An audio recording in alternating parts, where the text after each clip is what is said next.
everything's doing badly, but at least gold, as far as retail investors are concerned, gold has still managed to hold up over the last 1 week. So we're going to find out, first of all, what's causing gold to stay up and what caused that rise in price we saw over the last week to 10 days, and find out how long it's going to last and what yours and my strategy should be with our gold investments. Let me bring in Naveen Mathur. He's the Associate Director of Currencies and Commodities at Angel Commodities. Naveen, thank you so much for joining us. So if you could very quickly explain to our viewers what has caused the rise in the prices of domestic prices of gold, and then we'll talk about how long this rise is going to last.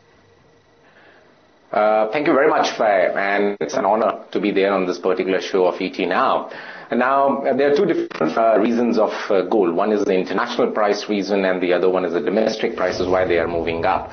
Now, let me quickly say about why the international prices are going up. We have seen a dollar strengthening some time back, but then today, if you see, the dollar is kind of weakening, and that is putting a pressure on the upside for the gold prices.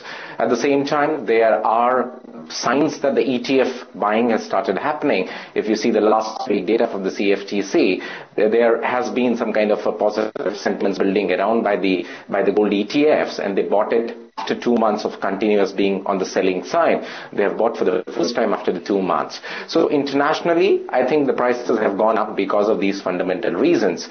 Indian markets, we all know the rupee is depreciating. We have done some kind of curbs on the imports by increasing the duty from 8% to 10% in the recent past, which also led the prices to take on a higher landed cost. So therefore, 600 rupee per 10 gram is anyway because of the 2% of the additional cost. At the same time, the weakness in the rupee against the dollar, and at the same time, also the last and the most important factor is that because of these curbs, people are expecting that there would be supply crunch with the demand season coming in India, which is also putting the pressure on the upside for the demand side. Tell us what this means for the short term then. If the government were to at some point in the near future withdraw these curbs, if the rupee were to strengthen, would that mean the price of gold will come down? So give us a view then for the festive season and maybe till the end of the year when the wedding season ends.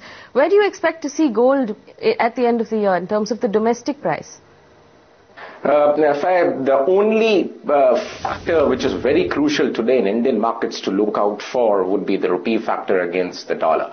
Now, we hold this particular view that the rupee continues to be depreciative stance, and because of the rupee depreciation, we may see the prices touching highs of, which we have seen yesterday at around 31,000 again, touching highs of approximately 31,500 to 31,800 levels by the year end. But it is crucial to understand that it is only and only because of the rupee factor which has a depreciative bias.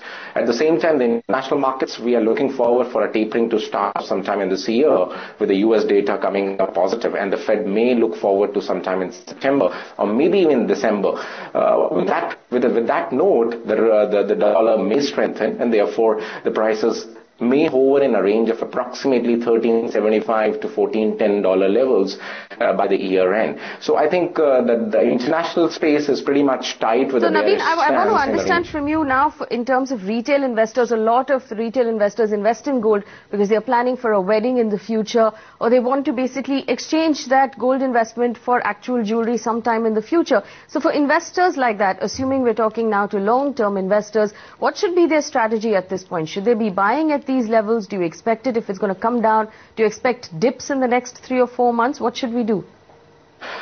I think the dip is anticipated, and therefore my recommended strategy would be, if you're looking forward for something on a long-term basis, say by year end or something on a 1 year down the line, I would recommend 28,000, 27,500 levels would be something to watch out for, and buy gold at these kind of levels at around 28, 27,500 or so. Put the stops because of the volatile markets these days. Put the stops at around 26.5 and expect the targets by next year at around 30,000, 31,000, 30,500 to 31,000 levels by the end of the year, or in next 1 year or so. All right, Naveen, thank you so much for joining us on the show and answering our questions. Naveen, they're telling us that as retail investors, if you have a long-term view on gold, you should be buying at dips. And he said we should expect those dips over the next few months, especially during the festive season.